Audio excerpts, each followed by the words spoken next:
திரு தணிகைவேல் வந்து இந்த கிரிப்டோ கரன்சியில் முழுசும் நல்ல அருமையான விளக்கங்கள் கொடுக்குற அளவுக்கு அறிவுபூர்வமாக நல்ல ட்ரெயின் ஆனவர். ஒரு கிராமப்புறத்தை சேர்ந்த இளைஞர், விழுப்புரத்துக்கு பக்கத்தில் ஒரு கிராமம். அவர் தமிழும் ஆங்கிலமும் கலந்து பேசுறதே அது பேசும்போதே அவர் தெரிஞ்சுக்கலாம். அவர் ஒரு பெரிய எக்ஸ்பர்ட்டாக இருக்கார். போன மாநாட்டில் தான் அவர் ஐடென்டிஃபை பண்ணோம். நல்லா பேசுவார், மிகப்பெரிய திறமைசாலி. சொல்லுங்கள், கிரிப்டோ கரன்சிக்கு இன்வெஸ்ட் பண்ணலாமா வேண்டாமா? சரிங்க சார், உங்களுடைய ஆசீர்வாதத்தோடு இந்த உரையை தொடங்குறேன் சார். நம்ம விஆர்எஸ் சம்பத் சார் தான் இந்த வாய்ப்பை வந்து லாஸ்ட் இயர் வந்து எனக்கு கொடுத்துருந்தாங்க. அதை வந்து ஓரளவுக்கு அதில் நல்லா பண்ணதுனால மீண்டும் இந்த வாய்ப்பை வந்து எல்லாருக்கும் தெரியப்படுத்துகிற மாதிரி கொடுத்துருக்காங்க. அவருடைய ஒரு என்ன சொல்கிறதுனா, அவருக்கு வந்து நேருஜிக்கு வந்து 2 பேர் வந்து பிஏ வேணுமா. அது மாதிரி நம்ம சம்பத் சாரோட சுறுசுறுப்புக்கு வந்து 2 பேர் கண்டிப்பாக வேணும். அந்த மாதிரியான ஒரு சுறுசுறுப்பு. அவர் சொல்கிறத வந்து அவ்வளோ சாமானியமாக புரிஞ்சிக்க முடியாது. அவ்வளோ ஷார்ப்பாக இருந்தால் மட்டும்தான் அவர்கிட்ட வேலையே செய்ய முடியும். இல்லைன்னா வந்து வேலை செய்ய முடியாது, தூரம் நின்று வேடிக்கை தான் பார்க்கணும். அந்த மாதிரியான ஒரு மாமனிதர். இந்த மாதிரி ஒருத்தர் வந்து நம்மளுக்கு கிடைச்சது அப்படின்றது வந்து கொண்டாடப்பட வேண்டிய ஒரு நிகழ்வாக நான் வந்து கருதுகிறேன். வணக்கங்க சார். அடுத்ததாக நம்ம வந்து விஜி சந்தோஷம் சார் தான் அதுக்கு ஹெட் பண்ணாங்க. அவங்க வந்து ஒரு பெரிய வள்ளல் அப்படின்றது எல்லாருக்குமே தெரியும். அப்புறம் விஸ்வநாதன் சார் காலையில் பேசும்போது சொன்னாங்க, அது மாதிரி வந்து வளர்ச்சி, திறன் மேம்பாடு, இது 2 தான் வந்து ரொம்ப தேவைப்படுது அப்படின்னு சொல்லிட்டு, அதை சார்ந்து தான் வந்து பொருளாதார வளம் அப்படின்றது வேகமாக வந்து அமையும்.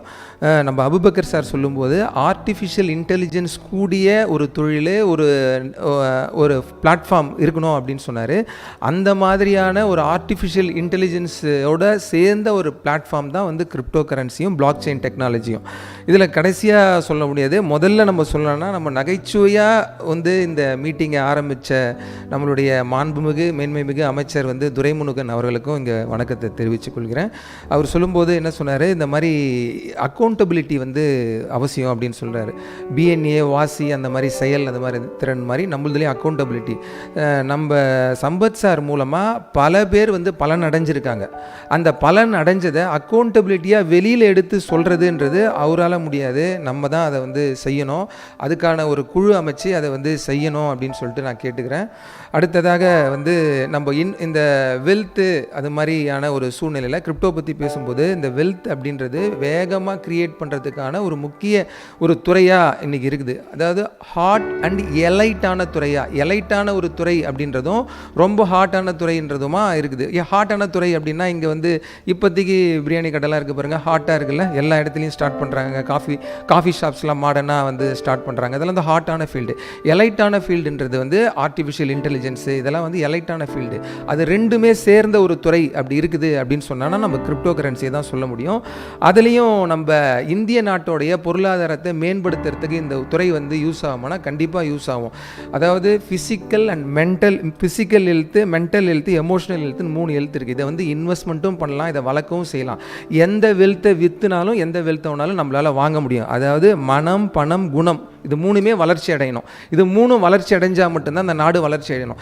ஏதாவது ஒரு துறை வளர்ச்சியில் இருந்ததுன்னா அந்த வளர்ச்சியை நம்ம வந்து செல் பண்ணி இன்னொரு வளர்ச்சியை வாங்கிக்கலாம். நம்மளுக்கு ஃபிசிக்கல் வெல்த் அப்படின்றது ரொம்பவே நம்ம நாட்டுக்கு வந்து அதிகமாக தேவைப்படுது. அதுக்கு வந்து நம்மளோட மென்டல் வெல்த் நிறைய இருக்கிற நாடு அப்படின்றதுனால, மக்கள் தொகை அதிகமாக இருக்கிற நாடுன்றதுனாலையும் நம்ம கிரிப்டோ வந்து அதிகமான முறையில் புரிஞ்சுக்கணும். அதை வந்து நம்ம வந்து அடுத்தடுத்த நிலைக்கு வந்து எடுத்துகிட்டு வரணும். நம்ம வந்து இந்த கிரிப்டோவை நம்ம பார்க்கும்பொழுது அது எப்படி இருக்குது அப்படின்னா, டீசென்ட்ரலைஸ்டு ஃபினான்ஷியல் சிஸ்டமாக இன்றைக்கி உலகத்தில் பெருசாக வந்து வளம் வருது. டீசென்ட்ரலைஸ்டு அப்படின்றது வந்து எப்படி நம்ம பார்க்கலாம் அப்படின்னா, வீட்டில் வந்து டிவி இருக்குது, அது வந்து சென்ட்ரலைஸ்டு. அந்த காலத்தில் டிவி ஒன்று தான் இருக்கும், சென்ட்ரலைஸ்டாக இருந்தது. டீசென்ட்ரலைஸ்னால் இப்போ ப்ரைவசியாக நம்ம வந்து ஃபோனை பயன்படுத்துகிறோம், பசங்க லேப்டாப்பை பயன்படுத்துதுங்க. இந்த மாதிரி இருக்கும்போது அது வந்து ப்ரைவசி அண்ட் வந்து டீசென்ட்ரலைஸ் ஃபார் தட் பீப்புள். அந்த மாதிரி நம்மளுக்கு பேங்க்கும் இருக்கும், அதே மாதிரி கிரிப்டோவும் வந்து ஃப்யூச்சரில் வந்து பெருசாக வந்து வளர்ச்சி அடைஞ்சிருக்கும். இந்த கிரிப்டோவோட வளர்ச்சினால் பேங்கிங் இன்ஸ்டிடியூஷனுக்கு பாதகமாக இருக்குமா அப்படின்னா அது மாதிரி இருக்காது. 2மே வந்து ஒரு சமமான வளர்ச்சியில் தான் வந்து வளர்ந்து கொண்டு வரும் அப்படின்றத நம்ம வந்து புரிஞ்சுக்கணும். லாஸ்ட் டைம் மீட்டிங்கில் நான் என்ன பேசினேன் அப்படின்னா, வாட்டு, ஒய், ஹவு கிரிப்டோ அப்படின்னு பேசினேன். இது எக்ஸ்ப்ளோர் ஆகி பெருசாகி நம்மளுடைய ஐஏஎஸ் அதிகாரி மாதிரி இது பெருசாக வளர்ந்துடுச்சு இந்த கிரிப்டோ துறை. இப்போது ஐஏஎஸ் அதிகாரியாக படித்து முடித்த பிறகு நம்ம போயிட்டு அதை எடுப்பி கேட்க முடியாது. நீங்கள் வந்து என்னென்ன பார்த்து எழுதி பாஸ் பண்ணிங்களா அப்படி கேட்க முடியுமா? ஐஏஎஸ்லாம் அப்படி பாஸ் பண்ண தான் முடியுமா? ஆனால் அந்த மாதிரி வளர்ந்ததை நம்ம எப்படி அணுகணும் அப்படின்னா, அந்த கிரிப்டோவை ஐஏஎஸ் அதிகாரிக்கு எப்படி நம்ம மதிப்பு கொடுத்து அணுகிறோமோ அந்த மாதிரி தான் கிரிப்டோவை மரியாதையாக அணுகணும். ஏன் அந்த மாதிரி மரியாதையாக அணுகணும்? உலகத்தில் அதிகமான பொருளாதார முன்னேற்றம் இருக்குது அப்படின்னு வச்சுக்கோங்களேன். அதிகமான என்ன சொல்கிறது, ட்ரேடு நடக்கிற ஒரு துறை அப்படின்னு பார்த்தோம்னா க்ரூட் ஆயில் தான். அதுக்கு அடுத்தபடியாக அதிக ட்ரேடு நடக்கிற ஒரு துறையாக இருக்கிறது இன்றைக்கி வந்து கிரிப்டோ கரன்சி தான். மூணாவது தான் கோல்டு இண்டஸ்ட்ரி வந்து இருக்குது. இன்றைக்கி கிட்டத்தட்ட வந்து $2 ட்ரில்லியன் வந்து ட்ரேட் நடக்குது கிரிப்டோவில். இன்னும் வந்து ஒரு 2 வருடங்களில் 16 ட்ரில்லியன் வந்து வளர்ச்சி எட்டும். அது இந்தியாவோட ஜிடிபி மாதிரி அப்ராக்சிமேட்டாக 3 மடங்கு வந்து பெருசு. அப்போது இவ்வளோ பெருசாக இருக்கிற துறை உலகத்தில் இன்றைக்கி 5% மக்களுக்கு மட்டும்தான் தெரிஞ்சிருக்கு. இப்போது இது 5%லேருந்து இன்னும் ஒரு 6லேருந்து 7 வருஷத்துக்குள்ளே கிட்டத்தட்ட 60% ஜனங்களுக்கு வந்து இது தெரிய ஆரம்பிக்கும். அப்போது காலை சூரியன் வந்து அழகாக எழுந்து வருது, தென்றல் வந்து அழகாக வீசுது, ஒரு ஈஸியாக ரொம்ப ஒரு பிளெஸ்ஸிங்ஸாக இருக்குது அப்படின்னு நம்ம வந்து ஒரு கவிதை சொல்கிறோன்னு வச்சுக்கோங்களேன். அந்த இடத்துல நான் உட்கார்ந்து இருந்தால் தான் அது என்னோடய அனுபவம். அதை வந்து இன்னொருத்தர் கவிஞர் சொன்னால் அது என்னோடய அனுபவமாக மாறாது. அந்த மாதிரி இது மாதிரி வேகமாக 5%லேருந்து 60% வளரக்கூடிய துறையில் நான் பார்ட்டிசிபேட் பண்ணியிருக்கேனா அப்படின்றது தான் இங்கே முக்கியம். அதை பார்ட்டிசிபேட் பண்ணுறதுக்கு நம்மளுக்கு வந்து 1 லட்சம் ரூபாவோ 10 லட்சம் ரூபாவோ வேணாம், ஒரு 1000 ரூபாய் இருந்தாலே நம்ம வந்து அதை கற்றுக்கிறதுக்கான ஒரு வாய்ப்பு வந்து இந்த இந்திய நாட்டில் இருக்குது. அதனால் வந்து நம்ம இந்த துறையை வந்து மிஸ் பண்ணாமல் நம்ம பார்ட்டிசிபேட் பண்ணி மிகப்பெரிய வளர்ச்சியை தமிழர்களாக நாம் வந்து அடையணும் அப்படின்னு உங்கள் எல்லாரையுமே வந்து கேட்டுக்கிறேன். இது இந்தியாவில் எப்படி இருக்குது அப்படின்றதையும் நம்ம வந்து பார்ப்போம் ஒரு 5 நிமிடங்களில். மறைக்கப்பட்ட தமிழர்கள் ஒரு வரலாறுன்னு இருக்குது. அது மாதிரி இந்த கிரிப்டோ வந்து நம்மளுக்கு என்றைக்குமே மறைக்கப்பட கூடாது அப்படின்னு சொல்லிட்டு நான் வந்து விரும்புகிறேன். அதுக்காக தான் வந்து சார்கிட்ட பர்மிஷன் கேட்டு இங்கே பேசுகிறதுக்கான ஒரு அனுமதியை கொடுத்துருக்காங்க. இதில் வந்து மொசபொட்டோமியா நாகரிகம் அப்படின்னு பார்த்தா நம்ம தமிழர்களோட பெருமன் ஒன்று இருக்குல்ல, அதை சொல்லணும்ல இந்த மாநாட்டில். மொசபொட்டோமியா நாகரிகம் வந்து 12,000 வருடங்களுக்கு முற்பட்ட ஒரு நாகரிகம். அதாவது டைகிரிஸ் ஈரான் இருக்குது பாருங்கள், அந்த இடத்துல இருந்த நாகரிகம். சிந்து சமவெளி 5,000 வருடங்கள். ஆனால் தமிழர்களோட நாகரிகம் கிட்டத்தட்ட 15,000 வருடங்களுக்கு முற்பட்ட ஒரு நாகரிகம். அதே மாதிரி இந்த மாதிரியான நாகரிகம் இன்றைக்கும் சீர் இளமை செயல் வியந்து அப்படின்னு நம்ம நீராறும் கடல் தப்போம், அந்த மாதிரி சீர் இளமையோடு இந்த தமிழ் வந்து இருக்கிறது. தமிழ் அப்படின்னா அமிழ்து அமிழ்து அமிழ்து அமிழ்து அப்படின்னு சொல்லிட்டு மாறக்கூடிய ஒரு அருளோடவும் அன்போடவும் பொருளோடவும் பொருளாக கடைசியாக பொருளாகவும் மாறக்கூடிய ஒரு விதத்தில் வந்து இந்த தமிழ் வந்து இருக்குது. தமிழரோட பண்பாடும் வணிகமும் இருக்குது அப்படின்றத நம்ம எல்லாருக்கும் தெரியப்படுத்த விரும்புகிறேன். ஷேக்ஸ்பியர் வந்து நேச்சுரல் லாங்குவேஜ்னு ஒன்று வரும், இங்கிலீஷ் வந்து நேச்சுரல் லாங்குவேஜ் கிடையாதுன்னு ஒரு ஃபண்டு போட்டிருக்காரு. 6,000 கோடி ரூபாய் வந்து நிதி வந்து இன்றைக்கி இருக்குது. அதை நம்ம ப்ரூவ் பண்ணிட்டோம்னா, நேச்சுரல் லாங்குவேஜ் அப்படின்றது தமிழை ப்ரூவ் பண்ணிட்டோம்னா அந்த நிதி வந்து தமிழ் வளர்ச்சிக்காக வந்து பயன்படும் அப்படின்றத வந்து நம்ம வந்து தெரிஞ்சுக்கணும். அந்த தமிழ் வளர்ச்சி ப்ளஸ் வந்து நம்மளுடைய வியாபார வளர்ச்சியை முன்னெடுத்து வரும். இப்போது கிரிப்டோ எப்படி அப்ரோச் பண்ணால் ஐஏஎஸ் ஆஃபீஸர் மாதிரி அப்ரோச் பண்ணணும் நம்ம சொன்னோம் பாருங்கள். அந்த மாதிரி பெருசாக வளர்ந்ததுனால நம்ம அப்படி தான் அப்ரோச் பண்ணோம். அதை வந்து திருமூலர் சொல்லும்போது அணுவினை ஆதி பிராணனை அப்படின்னு சொல்லி ஒரு 2 லைன் முடிச்சு அணுவினை அணுக வல்லாருக்குன்னு சொல்கிறார். அந்த மாதிரி இறைவனை அணுகிறதுக்கு எப்படி அணுகணுமோ, ஒரு பெரிய ஆஃபீஸர்ஸை எப்படி அணுகிறதுக்கு எப்படி அணுகணுமோ, கிரிப்டோவை அணுகிறதுக்கு அந்த மரியாதையோடு அணுகுனா தான் அது நம்மக்கிட்ட வந்து சேரும் அப்படின்னு உங்களை தெரியப்படுத்திக்கிறேன். அதை வந்து நம்ம என்ன பண்ணோம், கட் பண்ணி இது சரி கிடையாது, அது சரியே கிடையாது, கவர்மெண்ட் வந்து இப்படி இருக்குது அப்படின்னு. கவர்மெண்ட் வந்து அதனுடைய பேன் எதுவுமே பண்ணல. இது 2019 ஆர்பிஐ வந்து ஒரு நோட்டு தான் கொடுத்தது. அதை வந்து லிஃப்ட் பண்ணிட்டாங்க 2019. அதுக்கப்புறமா கிரிப்டோவில் வந்து இன்னைக்கு கிட்டத்தட்ட இந்தியாவில் வந்து 14 கிரிப்டோ எக்ஸ்சேஞ்சஸ் வந்து இந்தியா ஃபுல்லாக இருக்குது. அதுக்கு 1% டிடிஎஸ் வந்து இருக்குது கிரிப்டோவுக்கு, 30% வந்து டேக்ஸ் வந்து டேக்ஸபிள் தான் வந்து கிரிப்டோ. அப்போ நம்ம இதை வந்து பல விஷயங்களை தெரிஞ்சுக்கினேன், அதில் வந்து நம்ம பெருக்கமடைகிறதுக்கான முயற்சியை வந்து நம்ம பண்ணணும் அப்படின்னு சொல்லிட்டு உங்கள் எல்லாரையும் கேட்டுக்கிறேன். அப்புறம் இதில் வந்து இந்த கிரிப்டோவுடைய மணி என்னென்னா, அகதிகளுக்கு பேங்க் அக்கௌண்ட் இருக்கான்னு பார்த்தா அகதிகளுக்கு பேங்க் அக்கௌண்ட் கிடையாது. ஆனால் அகதிகளுக்கு கிரிப்டோ வச்சுருந்தா அவங்களுடைய பொருள் அதை வந்து அவங்க வாங்கிக்க முடியும், அகதிகளாக இருந்தால் கூட. அப்போது பேங்க்கை தாண்டி இது வந்து மிகப்பெரிய ஒரு வளர்ச்சியை வந்து கொடுக்குது, டீசென்ட்ரலைஸ்டாக இருக்குது அப்படின்றத நம்ம வந்து தெரிஞ்சுக்கணும். அதுக்கு பேங்க் வேணாம் அப்படிலாம் சொல்லவே முடியாது. பேங்க்கும் இருக்கும் சென்ட்ரலைஸ்டாக, டீசென்ட்ரலைஸ்டாக கிரிப்டோவும் இருக்குதும் அப்படின்னு சொல்லி நம்ம வந்து தெரிஞ்சிக்க வேண்டிய ஒரு விஷயம் இருக்குது அப்படின்றது தான். இது நம்ம இந்தியாவில் வந்து எப்படி இருக்குது அப்படின்றத நம்ம வந்து ரயில்வே துறையும் வந்து பிளாக் செயினை வந்து அடாப்ட் பண்ணியிருக்கு. இப்போது எல்லா கவர்னன்ஸ்லேயும் கிரிப்டோ அப்படின்றது வந்து சால்ட்டாக பயன்படுது. எந்தெந்த இடத்துலலாம் நம்ம வந்து பிஸ்னஸையும் கவர்னன்ஸையும், அதாவது பேங்கையும் கவர்னன்ஸையும் இன்டகிரேட் பண்ணுறோமோ அந்த இடத்துலலாம் கிரிப்டோன்றது அத்தியாவசிய ஒரு பொருளாகும். சால்ட் எப்படி அத்தியாவசிய ஒரு பொருளாக இருக்கோ அது மாதிரி கவர்னன்ஸும் பேங்க்கும் இன்டகிரேட் ஆகிற இடத்துல கிரிப்டோ அப்படின்றது அத்தியாவசிய பொருளாகும். அப்போ தான் அந்த சமையல் இணைக்கும், அப்போ தான் இந்த உலகம் வந்து இனிக்கும். இந்த கிரிப்டோ உள்ளே வரும்போது தான் ரொம்ப உலகம் வந்து சமையலில் வந்து எப்படி நல்ல சமையல் செய்தால் வந்து எப்படி மகிழ்ச்சியாக சாப்பிடுமோ அது மாதிரி நல்ல ஒரு நேர்மையான ஒரு தன்மையுள்ள டிரான்சாக்ஷன், நேர்மையான பிஸ்னஸ் இருக்கும்போது தான் உலகம் வந்து பிஸ்னஸில் வந்து செழிப்பாக அமையும் அப்படின்னு சொல்லி தெரியப்படுத்துகிறேன். இதில் வந்து பல கண்ட்ரிஸ் வந்து இது உள்ள வந்து ஃப்ரீயாக அதை வந்து விட்டுட்டாங்க. அவங்க நாட்டில் வந்து கிரிப்டோ வச்சே பொருள் வாங்கிக்கலாம், சர்வீஸை வந்து வாங்கிக்கலாம். பல பேங்க்ஸ், எல் சல்வடார் அப்படின்ற கண்ட்ரி, அப்புறம் ஆஸ்திரேலியா, ரஷ்யாவில் உங்களுக்கு எல்லாமே தெரியும், ஸ்விஃப்ட் கூட தடை பண்ணோன்னே கிரிப்டோ தான் அங்கே வந்து பெருசாகிடுச்சு. கோல்டுக்கு முன்னாடி கிரிப்டோ வந்து அவங்க வந்து பயன்பாட்டாக வைக்கிறாங்க. $3 பில்லியன் லேட்டஸ்ட்டாக வந்து சைனா வந்து கிரிப்டோ வந்து வாங்கியிருக்காங்க. அது மாதிரி பல நாடுகள் வந்து US டாலர் எப்படி பேக்கப்பாக சார் சொன்னாங்க, அபுபக்கர் சார், எப்படி வந்து இது ஃபாரின் கரன்சியாக, அதாவது அந்நிய செலாவணி கையிருப்பு நம்ம எப்படி டாலர் வச்சுருக்கோமோ அதே மாதிரி கிரிப்டோ வந்து அந்நிய செலாவணி கையிருப்பாக வச்சுன்னு இருக்க பல நாடுகள் வந்து இன்றைக்கி வந்துடுச்சு. அதில் கொரியாவும் இருக்குது, சைனாவும் இருக்குது, அமெரிக்காவும் இருக்குது. அதில் அடுத்த சீக்கிரம் வந்து நம்ம நாடுகளும் அண்டை நாடுகளும் எல்லாமே வரத்துக்கான வாய்ப்புகள் இருக்குது. அதனால் கிரிப்டோ அப்படின்றது என்ன புரிஞ்சிக்கணும் அப்படின்னா, நியூ ஏரா ஆஃப் மணி அப்படின்றத புரியணும். It is a digital form of money backed by block chain technology. Block chain is the decentralised platform அப்படின்றத நம்ம வந்து தெளிவுபடுத்திக்கின்னு இதை பல வகையில் வந்து இதை பயன்படுத்தலாம். பல வகையில் வந்து நம்ம வந்து இந்த கிரிப்டோனால் தமிழர்கள் முன்னேறலாம். ஒரே ஒரு விஷயத்தை சொல்லிக்கிறேன், எம் விட்டமின் அப்படின்றது நம்ம தமிழர்களுக்கு அந்த காலத்துலேருந்து அந்த எம் விட்டமினை 10 வருடம் ஒரு மனிதன் உழைச்சி, 20 வருடம் ஒரு மனிதன் உழைச்சி சம்பாதிக்கிற காசை ஒரே வருடத்தில் இதில் பண்ண முடியும். Thank you very much for the opportunity. Thank you.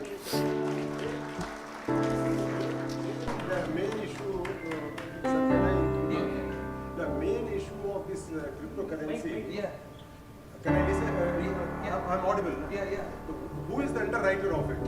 Yes, sir. The thing is, okay. Like here there is a government for the currency. Yeah. The respective government country says that the bearer of this guarantee. Yeah. Okay. Yeah. Similarly, because of that guarantee, okay, everybody is accepting it. Everybody is accepting that currency. Yeah. Okay. Yeah. Because I am going to buy something. Sir, I understood that question, sir.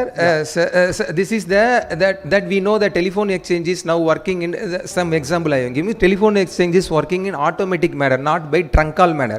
We can decentralize the telephone exchange now, but the government is not decentralizing the telephone exchange. We know that a satellite phone is also coming to India, any country, but will not accept the satellite phone. Like that, the automized form of governance is the cryptocurrency. If the government allows for automation, then it will be decentralized. If the government will not allow, it is decentralized. Like that, the crypto is invented by Satoshi Nakamoto. He makes it as a decentralized, put it in the cloud server blockchain.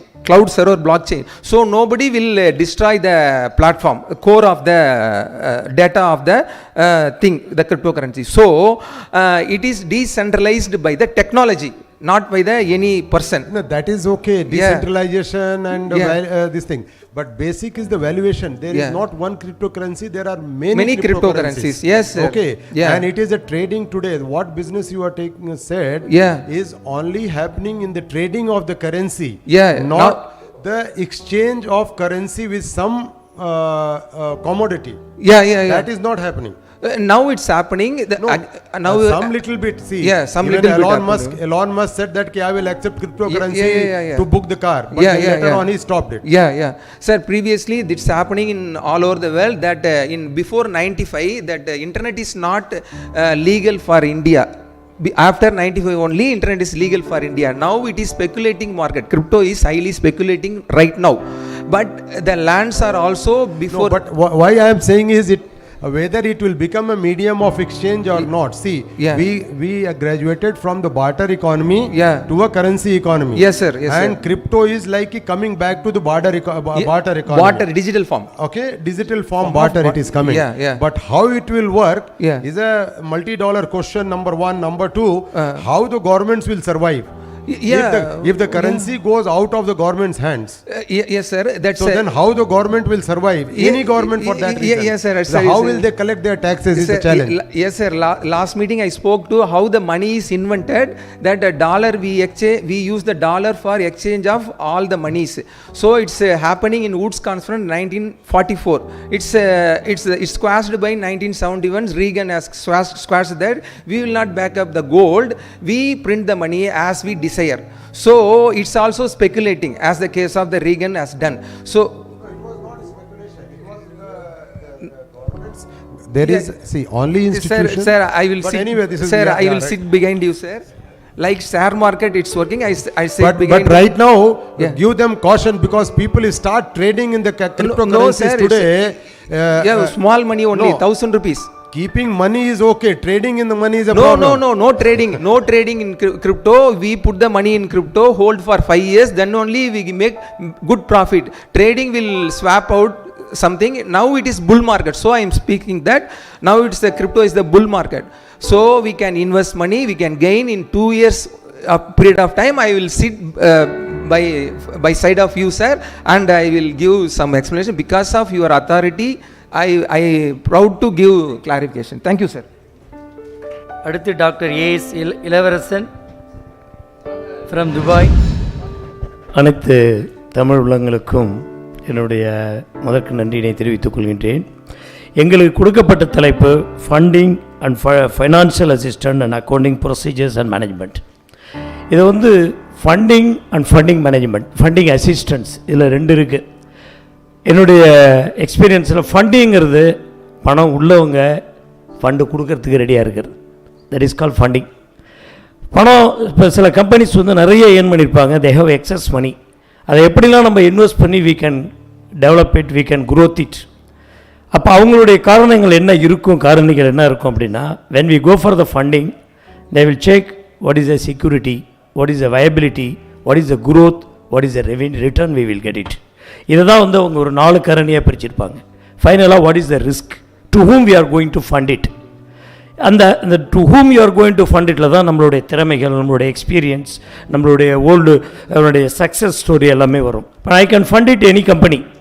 இப்போ ஒரு சாதாரண ஒரு 3 years company, 5 years old கம்பெனிக்கு funding பண்ணுறதுக்கும் ஒரு 20 years 30 years funding பண்ணுறதுக்கும் வித்தியாசம் இருக்குது. That's the risk is less, the compliance is less when you are going for the funding.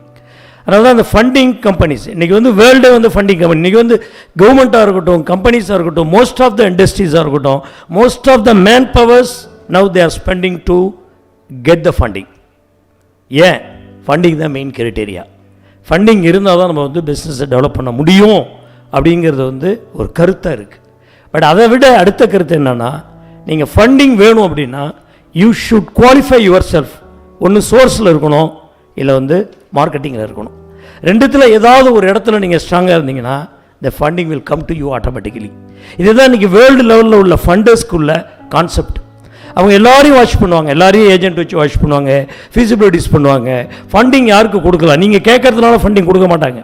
பெரிய பெரிய கம்பெனிஸ் வந்து ஃபண்டிங் கொடுப்பாங்க. அது கவர்மெண்ட்டுக்காக இருக்கட்டும், இல்லை வந்து ஒரு பெரிய இண்டஸ்ட்ரீஸாக இருக்கட்டும், மல்டிநேஷ்னல் கம்பெனிக்காக இருக்கட்டும், தே ஆர் வாட்சிங் தம்.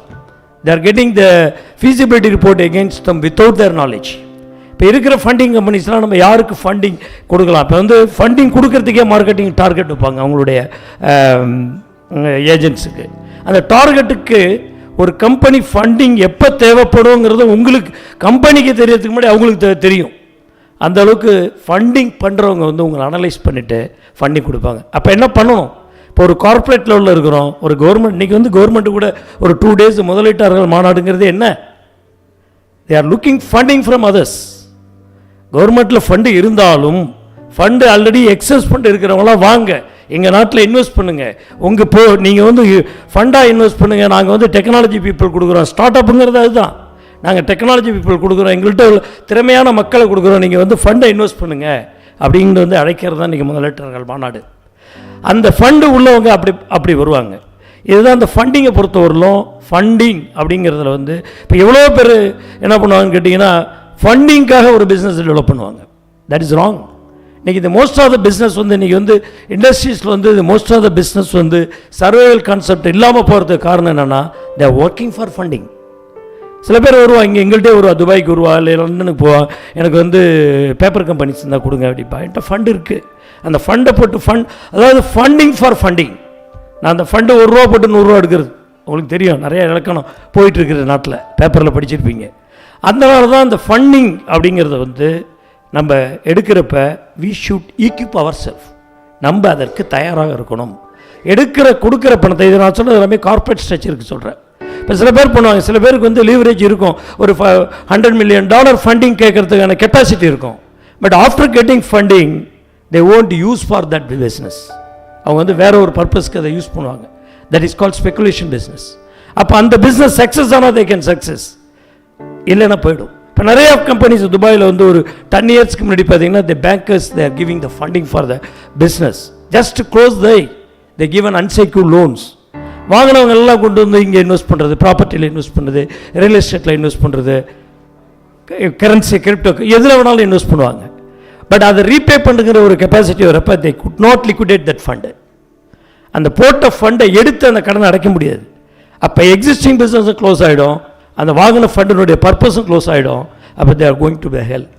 இதுதான் அந்த ஃபண்டிங்கில் உள்ள ஃபண்டிங்கை பற்றி நான் உங்களுக்கு அவேர்னஸ். அதாவது funding, the plenty of funding available in the entire the world. Even அந்த கவர்மெண்ட் இருக்குது, ஃபைனான்ஸ் கம்பெனிஸ் இருக்குது, ஈக்விட்டி கம்பெனிஸ் இருக்குது, இந்த பூல் ஃபண்ட்ஸ். இப்போ ஒரு 10 பேர் இங்கேருந்து போனால் எவ்வளோ பீப்புள்ஸ் வந்து இந்த இண்டஸ்ட்ரீஸ், யூஎஸ்ஆ இருக்கட்டும், யூகேவாக இருக்கட்டும், துபாயாக இருக்கட்டும், எத்தனையோ கண்ட்ரியில் வந்து இந்த collective of peoples they are investing their savings, they are giving funding to other business. But இதை வந்து நீங்கள் முறையாக யூஸ் பண்ணணும். முறையாக யூஸ் பண்ணுறதுக்காக அந்த ஃபண்டிங்க்கு நீங்கள் ஈக்யூப் ஆகிடுச்சிங்கன்னா you will get the funding. இதுதான் ஃபண்டிங்கை பொறுத்தவரைக்கும். ஃபண்டிங்கை பொறுத்தவரை 2 வகையாக இருக்கும். ஒன்று ஈக்விட்டி ஃபண்டிங், ரெண்டாவது வந்து லோன் ஃபண்டிங். ஈக்விட்டி ஃபண்டிங்கில் வந்து ரிஸ்க் கம்மி, லோன் ஃபண்டிங்கில் வந்து ரிஸ்க் அதிகம். Because whoever taking the loan, taking the fund, they are committing them interest and principal. இதில் வந்து நிறைய ரிஸ்க் இருக்குது. அதில் பர்டிகுலராக நீங்கள் வந்து ஓவர்சீஸ்லேருந்து ஃபண்டிங் எடுக்கிறப்ப the exchange risk is very high when you are going for the loan fund. When you are repaying, at the time of repayment after 2 years, after 3 years, the exchange rate is very high, you lose your amount. You will lose entire profit what you earn from that fund. அதனால் we have to be very careful when you are taking funding from overseas. And the repayment, maybe you can make a flexible contract and even fixed rate. Repayment can fix the fixed rate. இப்போ நீங்கள் $US நீங்கள் எடுக்கிறீங்க, இன்றைக்கி 65 rupees per $. when you are repaying the 75 rupees example, அப்போ வந்து you will lose whatever you earn the profit, you will lose it. அதே equity funding போட்டிங்கன்னா you are going to repay according to the local value. You earn the dividend 1 million rupees.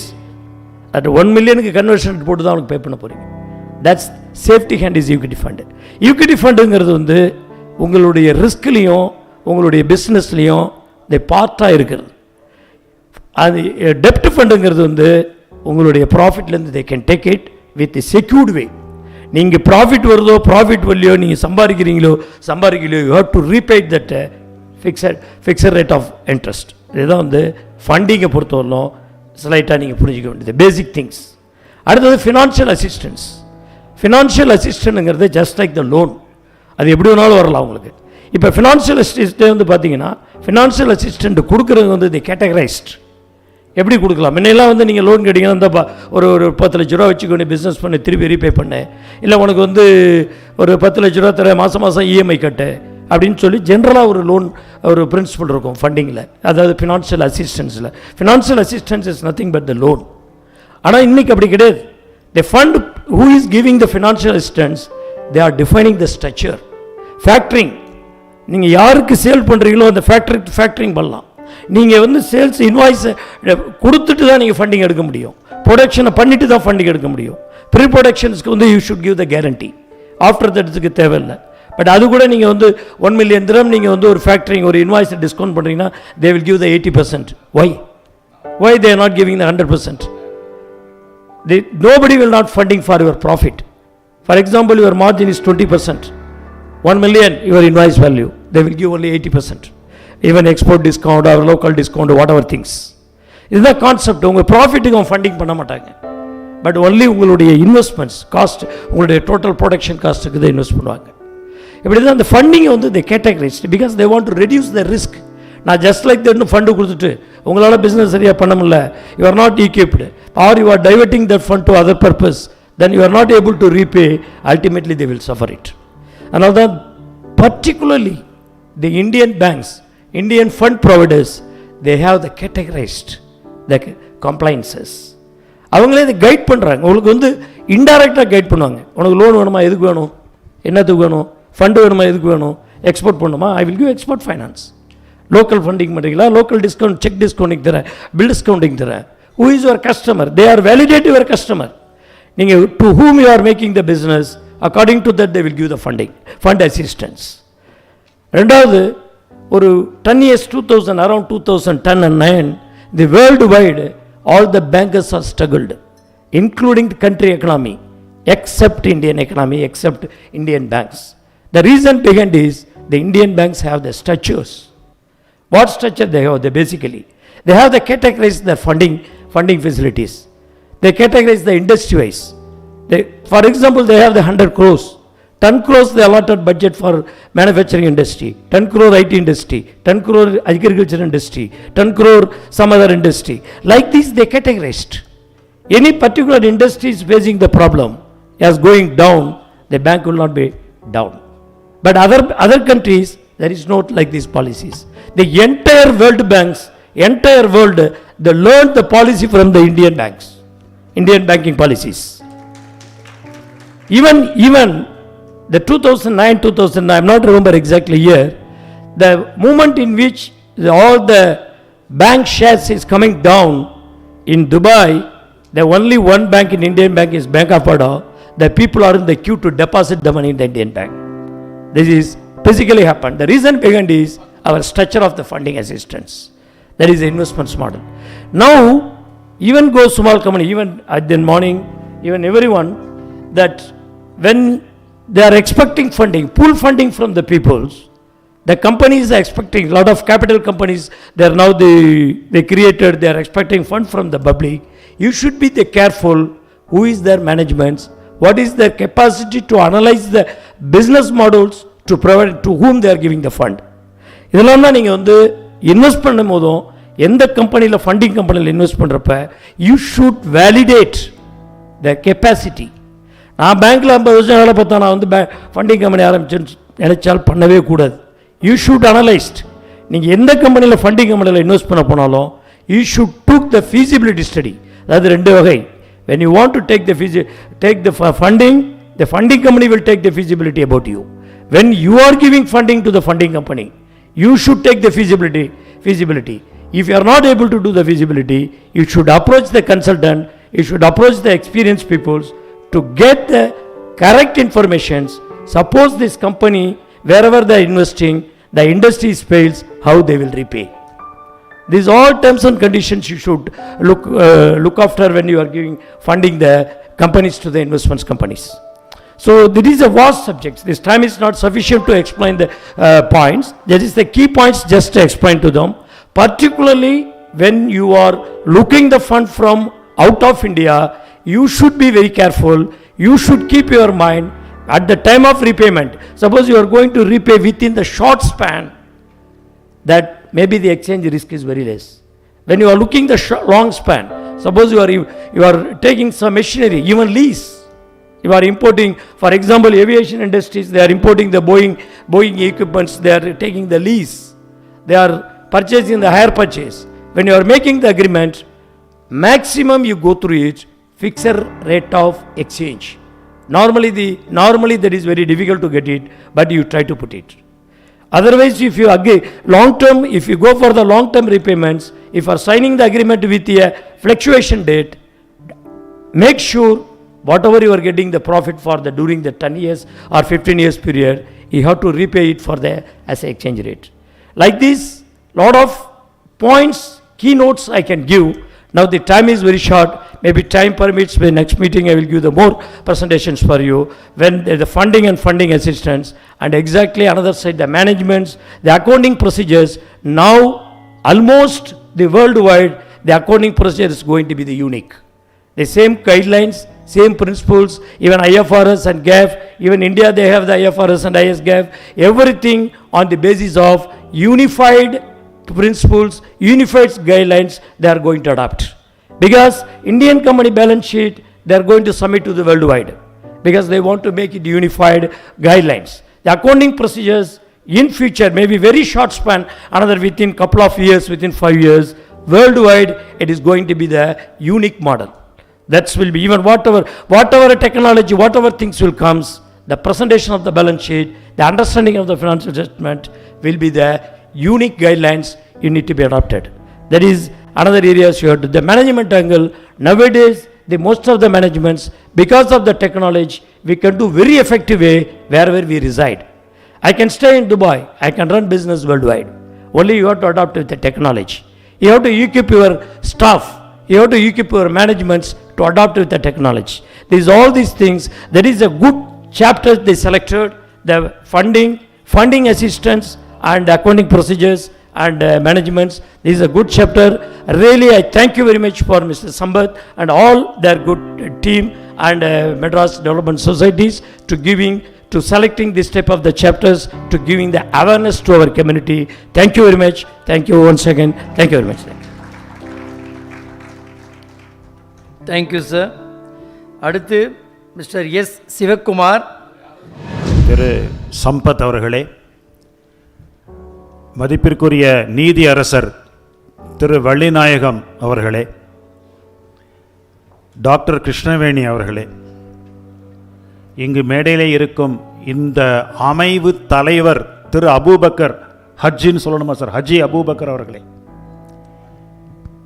மற்றும் இங்கு என்னுடைய நண்பர் திரு பிரபாகர் மற்றும் திரு இளவரசன் ஃப்ரம் துபாய். எனக்கு முதல்ல 10 நிமிஷம் தான் டைம்னு சொன்னார் சம்பத். இங்கே நான் போடியத்துக்கு வந்த பிறகு அதை 5 குறைச்சிட்டாரு. இது வந்து ஸ்டாச்சுட்டரி லிக்விடிட்டி ரேஷியோ எப்படி ஆர்பிஐ வந்து மணிக்கு மணி மானிட்டரி பாலிசி கமிட்டியில் மானிட்டர் பண்ணிகிட்டே இருக்காங்களோ அந்த மாதிரி அவர் டைம் அண்ட் அகெயின் மானிட்டர் பண்ணிகிட்டே இருக்காங்க. இதில் விக்டிம் நான் ஆயிட்டேன். Not Indian currency or not Indian financial management. I have become the victim of this crippling of our sir சொன்னார், Indian banking system is very vivid, very strong அப்படின்னாரு. It is strong and vivid because of only one reason. We have got a very high SLR and CRR and the bank's CD ratio in India is more than 75%. That way our banks are very healthy.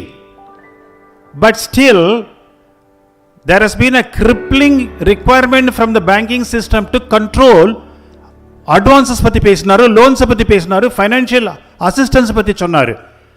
அதுக்கு முன்னாடி ஒரு சின்ன தகவல் மட்டும் கொடுத்துட்டு நான் போயிடுறேன். நம்முடைய நண்பர் வந்து கிரிப்டோ கரன்சி பத்தி ரொம்ப விவகாரமா விளக்கமா சொன்னாரு. As an economist, as a banker, as a merchant banker, I got something to warn you all. Don't try cryptocurrency without proper information. It is illegal in India. It has not become practicable. இல்லை, இது வந்து ஒரு word of caution தான் நான் கொடுக்குறேன். உங்களுக்கு ஃபர்தராக information வேணும்னா you can get it collected from him. That is one thing. Second thing, banking system வந்து இந்தியாவில் ஃபெயிலியர் ஆகிறதுக்கு முன்னாடி American banking system is suppose to be the best world wide banking system accepted in the world globally. அமெரிக்காவில் வந்து கிட்டத்தட்ட 2009 வந்து 175 bank விழுந்துடுச்சு. இந்த இடத்துல ஒரு கைத்தட்டு தட்டணும் நீங்கள், ஏன்னா இது குளோபல் கான்ஃபரன்ஸ். 175 பேங்க் 2009 அமெரிக்காவில் விழுந்துச்சு. 175 பேங்க் அமெரிக்காவில் விழுந்ததோட நிற்கல, அதுக்கப்புறம் சப்சிக்வெண்டாக விழுந்துட்டே வந்தது. த லேட்டஸ்ட் டேலி இன் 2023 பார்த்தீங்கன்னா Citizens Bank Iowa 3/11/23, Heartland State Bank Kansas 28/7/23, First Republic Bank San Francisco 1/5/23, Signature Bank நியூயார்க் 12/3/23, Silicon Valley Bank California 10/3/23. 5 bank 6 bank விழுந்திருக்கு. Because they don't have a prudential banking structural system as vividly what we are following in our country. The Indian banking system is so robust, so evolving. It is evolving. It has not been static. It is very dynamic. How it is dynamic? Because now the bank has come to hold every operation in a small handheld equipment. In a handheld equipment, we are doing net banking, Now CBDC has come. CBDC, you know what is CBDC? Central Banking Digital Currency System. CBDC has come to stay, and it is going to be, it is not a token system like cryptos. 5 banks on a pilot study in India on CBDC, introduced in 2022. CBDC is going to revolutionize the entire banking system in the country. Then, in advances, Mr. Ilavarasan was just hitting upon the problem of foreign exchanges when we borrow from overseas countries. Recovery and increasing NPA, non-productive assets, stressed assets in the Indian banking system was so heavy. The banking has to nearly embrace a system. அவங்க கிட்ட வந்து court system இருந்தது. அதுக்கப்புறம் வந்து they went to surface the DRT, இது எல்லாம் failure ஆயிடுச்சு. They were not able to really control the recovery problem. Now IBC 2016ல IBC கொண்டு வந்தாங்க. That IBC has widely spread, and there are nearly more than 500 cases where they have recovered about 7,000 crores under IBC. The recovery system has also become very robust and evolving. The IBC has come to really employ people as resolution officers, and they have also taken into account the bank creditors and debtors and distributing the creditors' share in a company, in a debtors company, equally to others. They could resolve issues as early as anything. But banks have to tread carefully in the coming years due to some, see, success is not reaching once and keeping quiet. Success will be a success only when it is sustained. How to sustain the success? That require the banking. இன்னைக்கு வந்து I think 2020ல வந்து ஒரு 12 bank 4 bank ஆக்கினாங்க. It is not over. The game is not yet over. They are still trying to find out the banking public sector banks. Another UCO, Bank of Maharashtra, Bank of India are left. I don't know what they are going to do with all these banks, because there has been Indian Banks Association or meeting vechanga last year. அப்போ வந்து finance minister just opined, we want to privatize the public sector banks to accommodate more funds into the working system. But அவங்க என்ன சொன்னாங்க, they have deferred the idea. Now the finance minister has recently announced, in view of the healthy balance sheet, decade-long low NPAs, non-productive assets, market price of many public sector banks ruling higher than the book value, valuation riches netting more government revenue in terms of dividend. With all these reasons, privatization may be postponed nu sollirukanga. So this is a very healthy sign of the banking system. But again, in India, the banking system is not the kind of bank which is only lending. Many advanced countries, you know, I have worked and I have also lived in advanced countries. Banking is not as diversified as it is in India. Any loan in some countries I have seen, let me not mention the countries as such, they have all given only treasury bill secured advances, security based advances, jewel loans, property loans, mortgage loans and all that. The Indian banking system, actually someone was telling, it is taken as a testimonial approach, because the State Bank of India has got an appraisal system which is still followed by many banks as the most foolproof system of credit appraisal. The hedging coverage for overseas borrowing. Now to just supplement to the views expressed by Mr. Ilavarasan, nowadays I think the external commercial borrowing is losing interest among corporate, because the interest rate in India is hovering very close to ECB, external commercial borrowing. Previously, external commercials borrowing have been hovering with an interest rate of about 4.5 and all that. Now, for a pre-shipment credit, if you go with a good rating with CRISIL or ICRA, your banks are prepared to offer you an interest rate which is as low as 4 or 5 or 6%. That way, what is it that interests someone to go to overseas to borrow? And it has got a forex hedging risk. Hedging premium is another 2 or 2.5%. With the interest rate of 4.5 plus 2.5 hedging, it is going to cost you 7 or 8%. That way, the banking system in our country is evolving into a safer play field, and it is not something like a bank which has got a brittle or a fragile working system. And there has been a mention about SMEs in the last session. SMEs mop up the IPOs in 2023, which is, I just want to mention, it was not mentioned in the earlier session. SME platform recorded 168 offerings, mopping up 4,605 crores. SME had never mobilized this kind of a money from the public. So the private equity or the primary market is opening up very widely. So we are sitting in a country where the system is expanding and the scope is very high. And my 5 minutes time is also coming to an end. So it is fair on my part to close my discussion with this. And thank you very much for giving me this very brief time for me to express my views. Thank you very much. பொருள் அல்லவரை பொருளாகச் செய்யும் பொருள் அல்லது இல்லை பொருள் என்று வள்ளுவர் கூறுகிறார். அதாவது இந்த பணமானது தான் மதிப்பற்றவரை கூட மதிப்புள்ளவராக ஆக்கிவிடுகிறது என்று அன்றே 2000 ஆண்டுகளுக்கு முன்பே சொல்லியிருக்கிறார்.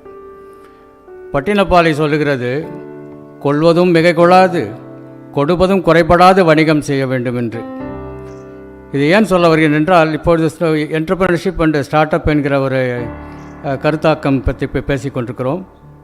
தொழில் முனைவோர் மற்றும் புத்தொழில். ஸ்டார்ட் அப் என்பது புத்தொழில். ஏதோ ஸ்டார்ட் அப் வந்து கடந்த 20 ஆண்டுகளாகத்தான் பேசுகிறார்கள் என்பது போல் கூறிக்கொண்டிருக்கிறார்கள். இல்லை, 2000 ஆண்டுகளுக்கு முன்பே பண்டைய காலத்தில் நம்முடைய ஸ்டார்ட் அப் தொடங்கிவிட்டது. எப்பொழுது மனிதன் கடலில் மூழ்கி முத்து எடுத்தானோ அது ஒரு ஸ்டார்ட் அப் தான். எப்பொழுது கடலில் இருந்து உப்பு எடுத்தானோ அதுவும் ஒரு ஸ்டார்ட் அப் தான். முதலில் உப்பை உப்பளத்துக்கு சென்று வாங்கி கொண்டிருந்தார்கள்.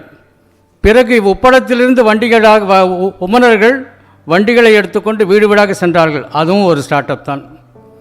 முத்துக்களை எடுத்துக்கொண்டு வெளிநாடு சென்றார்கள். அதுவும் ஒரு ஸ்டார்ட் அப் தான். ஏற்றுமதி என்று ஒன்றை செய்ய ஆரம்பித்தார்கள். அதுவும் ஒரு ஸ்டார்ட் அப் பிஸ்னஸ் தான். இவ்வாறாக சங்க காலத்திலேயே 2500 ஆண்டுகளுக்கு முன்பேயே ஸ்டார்ட் அப் என்பது நம்முடைய தமிழர்களால் தொடங்கப்பட்டு விட்டது. இதற்கு எல்லோருமே அப்போது தொழில் முனைவோர்கள் தான். ஆல் வேர் என்டர்பிரனர்ஸ். ஏன்னா எல்லாமே அவங்களுக்கு புதுசாக இருந்தது. புதியதாக தருவித்தல், புதியதாக எடுத்தல், புதியதாக விற்றல், வாணிகம் செய்தல் எல்லாமே அப்போ ஸ்டார்ட் அப்பாக தான் இருந்தது. இந்த வணிகம்தான் அன்று மிக வல்லமையாக இருந்தது, வேந்தர் அல்ல. வேந்தர்கள் வணிகர்களுக்கு அஞ்சினார்கள். கண்ணகி பாண்டியன் நெடுஞ்செழியனிடம் சென்று பேசும்பொழுது ஏன் அவன் பயப்படுகிறான், இவளை கண்டு அஞ்சுகிறான் என்றால், அவள் சொன்ன அறிமுகம்தான். நான் சோழ நாட்டைச் சேர்ந்த மாநாயகனின் மகள் கண்ணகி என்று கூறுகிறாள்.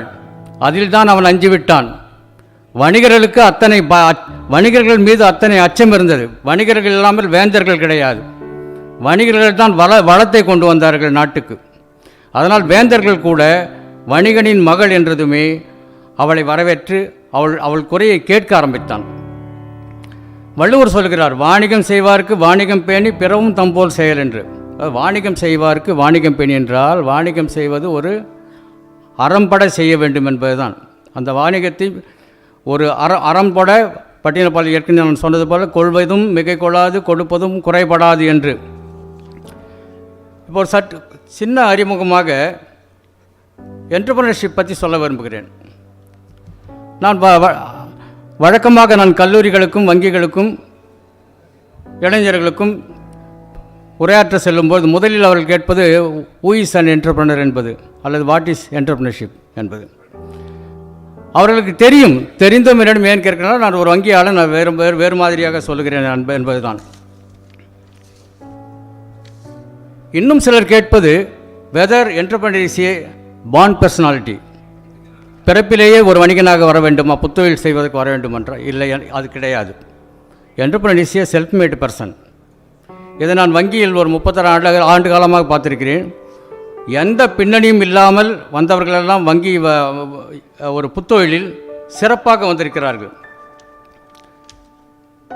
ஜோசப் கம்ப்யூட்டர் சொல்கிறார், அவர் முன்னாள் ஃபைனான்ஸ் மினிஸ்டர் ஜெர்மன் ஆஸ்திரியாவின், an entrepreneur is an innovator who decides to earn profit through innovation. An entrepreneur is neither technical man nor a capitalist, but simply an innovator. He introduces something to the economy. Whoever introduces something to the economy for earning profit, he is an entrepreneur. An entrepreneur is a thinker, planner, maker and achiever. இதுதான் சுருக்கமாக சொல்லப்போனால். இந்த என்டர்பிரனருக்கு ஒரு சில 2-3 உதாரணம் சொல்கிறேன். இங்கே இப்போ நேரம் நமக்கு கிடையாது. 2 இளைஞர்கள் 2008ஆம் ஆண்டு பாரிஸ் நகரில் ஒரு மாநாட்டுக்கு சென்றார்கள். அவர்கள் வீடு திரும்பும்போது இரவு ஆகிவிட்டது, நடுநிசி கூட வந்துவிட்டது. ஆனால் அவர்களுக்கு ஒரு வாகனம் கிடைக்கவில்லை, ஒரு டாக்ஸி கிடைக்கவில்லை அவர்களுக்கு வீடு திரும்பி செல்ல. இருவருமே அவர்கள்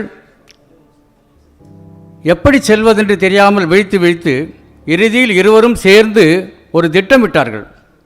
அந்த திட்டத்தின் பயனாக வந்ததுதான் இந்த ஊபர் என்கிற ஒரு கருத்தாக்கம். அதாவது எங்கிருக்கிறோமோ அங்கிருந்து தொலைபேசியில் நாம் தொடர்பு கொள்வோம், அந்த டாக்ஸி நம்மை தேடி வரும். இது ஒரு ஸ்டார்ட் அப். இதுபோன்று இளைஞர்கள் பல வகையாக ஸ்டார்ட் அப் யூனிட்டுகளை தொடங்கியிருக்கிறார்கள். ஒன்று அமேசான், மற்றொன்று ஆண்ட்ராய்டு, இன்னொன்று பேடிஎம், இன்னொன்று நெட்ஃப்ளிக்ஸ், டிக்டாக், வாட்ஸ்அப், இவற்றிற்கெல்லாம் எந்த பின்புலமும் கிடையாது. சங்க காலத்தில் நான் சொன்னேன், சங்க காலத்தில் கூட ஃபண்டிங் தேவையில்லை. கடல் இருக்கும், முத்து இருக்கும், உழைப்பு தான் வேண்டும் மூழ்கி எடுப்பதற்கு. கடல் இருக்கும், மீன் இருக்கும், உழைப்பு தான் வேண்டும் வலை போட்டு பிடிப்பதற்கு. இதுக்கெல்லாம் funding money, there was no need of money. கடல் இருக்கும், உப்பளத்தை செய்து உப்பளத்தை ஏற்படுத்தி உப்பு எடுக்க வேண்டும், உழைப்பு தான் தேவைப்படும். ஆனால் இன்று எந்த ஒரு ஸ்டார்ட் அப் என்றாலும் அதற்கு முதலில் வெஞ்சர் ஃபண்ட் ஒரு பணம் தேவைப்படுகிறது. இதற்கு முதலில் ஒரு அச்சம் கூட ஏற்படுகிறது. வங்கியாளர்கள் கூட ஸ்டார்ட் அப் என்று முதலில் சொல்லும்பொழுது அச்சம் ஏற்பட்டது. ஆனால் அந்த அச்சம் என்றால் இப்போது நீங்கிவிட்டது. இந்த பேடிஎம் என்பது இப்பொழுது பரவலாக நாம் பயன்படுத்தி கொண்டிருக்கிறோம். ஆனால் இதை கண்டுபிடித்தவனாரெல்லாம் ஒரு சின்ன பையன், ஒரு இளைஞன், ஹர்துவாகஞ்ச், அலிகர், உத்தரப்பிரதேசில் உள்ள அலிகர் நகரில் ஹர்துவாகஞ்ச் என்ற கிராமத்தில் எந்த படிப்பும் அவனுக்கு தலையில் ஏறவே இல்லை. அவனுக்கு ஆங்கிலமும் வராது. ஆனால் கணினி மட்டும் அவனுக்கு ரொம்ப பிடித்தமானது. அந்த கணினி வைத்து எப்போதும் ஏதாவது வேலை செய்து கொண்டே இருப்பான். ஒரு நாள் அவன் கற்றுக்கொண்டான், இந்த கணினியை பயன்படுத்தி ஒருவரிடமிருந்து இன்னொருவருக்கு நாம் பணத்தை அனுப்ப முடியும் என்பது. அந்த சின்ன ஒரு பேடிஎம் என்கிற ஒரு கருத்தாக்கம் இன்று பரவலாக நாம் கையில் வைத்துக்கொண்டு பழகி கொண்டிருக்கிறோம். அதேபோல்தான் நம்முடைய சிவா என்கிற ஒரு எட்டயபுரத்தைச் சேர்ந்த ஒரு இளைஞன் மான்செஸ்டரில் படித்து கொண்டிருந்த பொழுது ஒரு தகவலை ஒரு இடத்திலிருந்து இன்னொருவருக்கு இணையம் மூலம் அனுப்புவது எப்படி என்று முயற்சி செய்து கொண்டே இருந்தான். ஒரு நாள் அனுப்பியே விட்டான். அந்த ஒரு கருத்தாக்கம் அவன் மீண்டும் மீண்டும் அதை புத்தாக்கம் செய்து பார்த்தபோது அதிலிருந்து வந்ததுதான் இமெயில். அந்த இமெயில் கண்டுபிடித்தவன் ஒரு தமிழன். அந்த இமெயிலில் தான் இன்று எல்லா வர்த்தகமும் நடந்து கொண்டிருக்கிறது. ஆன்லைன் மார்க்கெட்டிங் எல்லாமே நம்ம எந்த ஒரு தகவலையும் நம்ம இன்று அனுப்பி கொண்டிருக்கிறோம் என்றால் நம்முடைய தமிழ்நாட்டில் எட்டயபுரத்தில் அருகில் உள்ள கிராமத்தைச் சேர்ந்த சிவா என்கிற ஒரு இளைஞரால் தான். இதெல்லாம் ஒரு புதிய சிந்தனைகளால் வருவது. இதுவரை யாரும் செய்யாத ஒரு செயலால் ஒரு வருவாயை ஈட்ட முடியும் என்றால் அதன் பெயர் தான் ஸ்டார்ட் அப். ஆனால் அதில் ஒரு இன்கம் இருக்கு, அதில் ஒரு ப்ராஃபிட் இருக்க வேண்டும். ஒரு செயலை செய்கிறோம், அதை செய்து முடிக்கும்போது அதிலிருந்து ஒரு லாபம் கிடைக்க வேண்டும். இதே போல் தான் ஒரு விந்தையான ஓயோ என்கிற ஒரு செயலி. இந்த ஓயோ செயலி எல்லோரும் வெளிநாடு செல்கிறவர்கள் எல்லோரும் பார்த்திருப்பீர்கள். ஒவ்வொரு நாட்டிலும் அந்த ஓயோ உண்டு, ஒவ்வொரு ஹோட்டலிலும். இதை கண்டுபிடித்தவர் யார் என்றால் ஒரு 17 வயது ஒரிசா மாணவன், ரிதேஷ் என்கிற ஒரிசா மாணவன். அவன் பரவலாக பல இடங்களுக்கு சென்று கொண்டே இருப்பான். ஆனால் அவன் செல்லும் இடங்களில் அவனுக்கு பிடித்தமான உணவு இருக்காது. அவனுக்கு பிடித்தமான அறை இருக்காது. அவன் நாளடைவில் சிந்தித்து இப்போ ஒரிசாவில் எந்த மாதிரியான உணவை வழங்க வேண்டும், வெளியிலிருந்து வருபவர்களுக்கு எந்த மாதிரியான உணவை வழங்க வேண்டும் என்றால் சிந்தனை செய்து எந்த ஹோட்டலுக்கு எந்த உணவை எந்த வாடிக்கையாளருக்கு எப்படிப்பட்ட உணவை தர வேண்டும், எப்படிப்பட்ட அறை அமைப்பு இருக்க வேண்டும், அந்த அறைக்குள் எப்படிப்பட்ட அந்த ஆம்பியன்ஸ் என்பது எப்படி இருக்க வேண்டும், அந்த உணவகத்திலேயே ஆம்பியன்ஸ் எப்படி இருக்க வேண்டும் என்றெல்லாம்